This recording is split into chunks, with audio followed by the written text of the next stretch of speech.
Hey everyone, welcome back to my channel. My name's Olivia and I'm a gender affirming voice teacher. And today I'm going to be continuing the series that I started last month where I break down the voices of different celebrities. I have been known to watch a lot of talk shows. I love a talk show. I know it's canned. I don't care. I love a celebrity interview. So this is a great series for me. And I think it's a good series for you because I think that listening and breaking down celebrities' voices that are familiar or voices that you like can be really helpful in the process of vocal feminization. So you're not sort of like in the dark about like what you're going for or how to listen to for some of these elements. The first video I did was on Scarlett Johansson, lovely, beautiful, cool, laid back voice. So if you're interested in checking that out, I will link that video for you. Today, I'm going to be breaking down the voice of America's sweetheart, Jennifer Garner, which was a request from one of you. So if you have some favorite celebrity voices and you'd like me to break them down, please let me know down in the comments and I will be happy to oblige. Jennifer Garner is an American actress. We all know her from shows like Alias. She was in movies like 13 Going on 30, among many others, but those are sort of my touch points with Jennifer Garner. But she really is sort of an America's sweetheart type.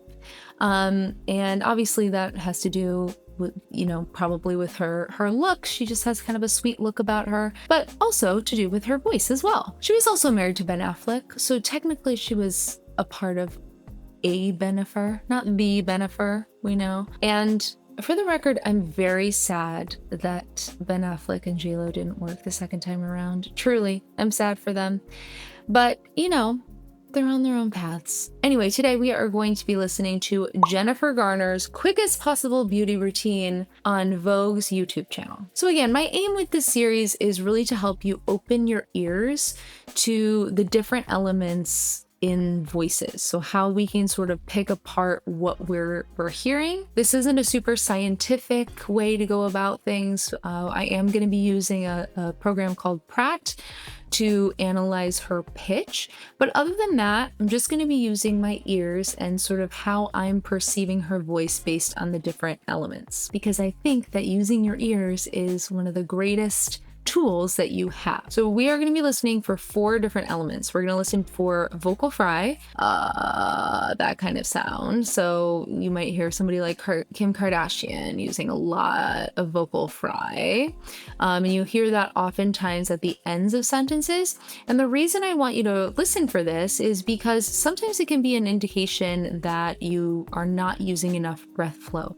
If you hear vocal fry all over the place, it can be a choice and it's not a negative thing in the voice, but sometimes it can show that you need to work on that breath flow, because the only way that you can get a vocal fry sound is when your breath flow is low. So I just want you to be aware of that sound. The next things we're going to listen for are pitch and intonation, and those are 2 different things, but I'm kind of wanting to put them together. I want you to just have a sense in your head of, do I perceive this voice as high or low?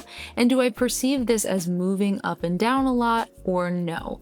So we're going to take a look at that, like I said, through the Pratt software, which is a free open source voice analysis software that you can download for yourself if you'd like to. You can always just use Voice Tools or Voice Analyst. Those are great apps that basically do the same thing. But just for the purposes of this video, I'm using something that I can use on my compute. Next, we're going to talk about resonance. So this is the same, you might have just heard it described as size, so the size of the vocal tract. You might hear it described as how bright a sound is versus how dark a sound is. So brightness is going to be more in the front, and darkness is going to feel more in the back. So we're listening for that kind of, where does that fall on sort of a scale of brightness versus darkness. And finally, we're going to be listening for vocal weight. Vocal weight is something that happens at the level of the vocal cords with how much engagement, how much of the vocal cords are touching together. So the difference might be something like a thicker sound might be kind of like this, a little bit more heavy, a little bit more in your face maybe, versus a lighter sound that has a little bit more breath in it, but not breathy, but a little bit lighter where it feels like it can move a lot and just doesn't feel so heavy in your body. So those are the 4 things we're going to be listening for. And I'm going to play the same 30-second clip 4 times, and we are just going to open our ears for one of these elements at a time. So this first time, I just want you to be listening for vocal fry. See if you hear that sound. Ooh, look who's coming to life. Let's do some blush. Stila. I mean, I'm not even sure if they make these anymore, but it's an oldie and a goodie. This is peony, but I like all the colors.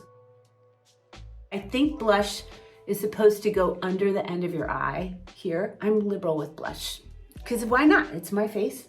Party if I want. I really like my friend Chanel, especially this eyebrow situation. We're close friends. So I definitely noticed some vocal fry in there. I hear it when she says blush or Stila, blush, but I like all the colors. Blush, situation. So she uses vocal fry at the ends of some of these words in these sentences, but to me it doesn't sound like as severe as somebody like a Kim Kardashian, where it goes super far down. It feels like it's like still a part of her voice and like feels like it continues floating, sort of, in a way. So it's just like a little bit softer vocal fry, like blush, blush. And then she kind of moves on. Not blush, not blush. I don't know. You know what I'm saying? It's just like a little softer. And it sounds natural. It doesn't feel like a completely separate part of her voice. Like, it just seems like a seamless integration with the vocal fry. So next we're gonna listen for pitch and intonation. So I want you to listen for whether you think she has a high voice or a low voice, and whether she moves her pitch up and down a lot or not so much. Ooh, look who's coming to life. Let's do some blush. Stila. I mean, I'm not even sure if they make these anymore, but it's an oldie and a goodie. This is peony, but I like all the colors. I think blush is supposed to go under the end of your eye here. I'm liberal with blush, because why not? It's my face. Party if I want. I really like my friend Chanel, especially this eyebrow situation. We're close friends.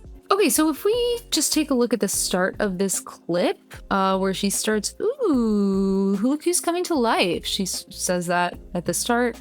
It starts pretty high, so up at like going up to like a 445-ish hertz, so getting up there. So the hertz for the pitch are over here on the right side.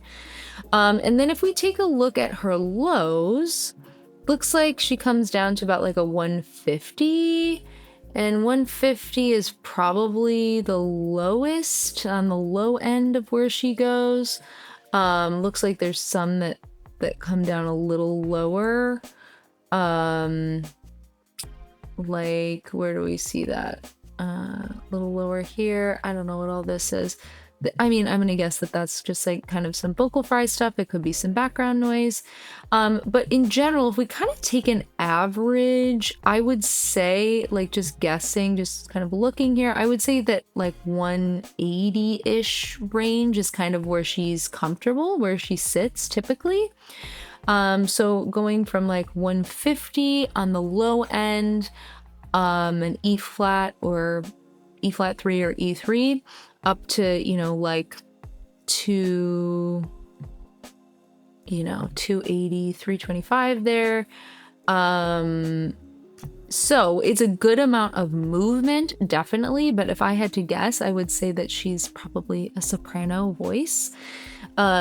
She doesn't go, down below too much. So like in the last video with Scarlett Johansson, she had stuff, her pitch was going down to like the 130s. So she has definitely like a lower pitched voice, but I can hear in Jennifer's voice that, she has, that low end doesn't feel super strong. So when I think that, I think more of like a soprano range. There is quite a lot of downward movement, like at the ends of phrases and stuff. I mean, that's pretty normal to see.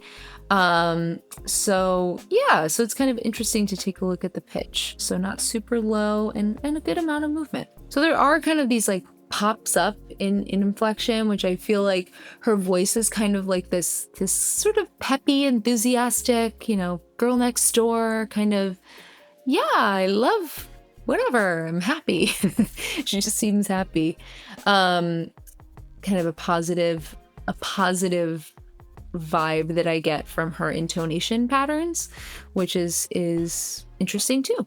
Okay, now let's listen for resonance. We're listening for how bright the sound is or dark the sound is. So if it feels like the size is smaller and it sounds a little bit more mousy versus a darker sound, which is a little bit further back in the mouth or bigger in size. Ooh, look who's coming to life. Let's do some blush. Stila. I mean, I'm not even sure if they make these anymore, but it's an oldie and a goodie. This is peony, but I like all the colors. I think blush is supposed to go under the end of your eye here. I'm liberal with blush because why not? It's my face. Party if I want. I really like my friend Chanel, especially this eyebrow situation. We're close friends. So I think Jennifer definitely has a bright resonance. When I hear her voice, I just hear sort of a young voice. And to me, that oftentimes indicates that bright sound. So a younger voice, like a child's voice, is going to sound mousier or brighter because not only do they have smaller vocal cords because they're smaller people, but they also have a smaller vocal tract. So when your sound gets sent through a smaller space, it's going to sound brighter. So I hear a very youthful sound quality to her voice. So youthful and peppy, not only in the way she uses her voice, you know, the higher pitch, and also this intonation pattern where she's moving up and down, but also in the sound quality, that brighter resonance. Okay, so finally, let's listen for vocal weight. Remember, this is how heavy a voice sounds or how light a voice sounds. Ooh, look who's coming to life. Let's do some blush. Stila. I mean, I'm not even sure if they make these anymore, but it's an oldie and a goodie. This is peony, but I like all the colors. I think blush is supposed to go under the end of your eye here. I'm liberal with blush because why not? It's my face. Party if I want. I really like my friend Chanel, especially this eyebrow situation. We're close friends. I would say Jennifer has a light vocal weight. I would guess that her voice was even lighter and brighter when she was younger because I think she's like 50, but she seems a lot younger than that to me. So as we age, the voice changes, definitely for AFAB people or cis women. Your pitch tends to actually go down because the vocal cords, due to hormonal changes and just vocal use over decades. But she still has this light sound to her voice.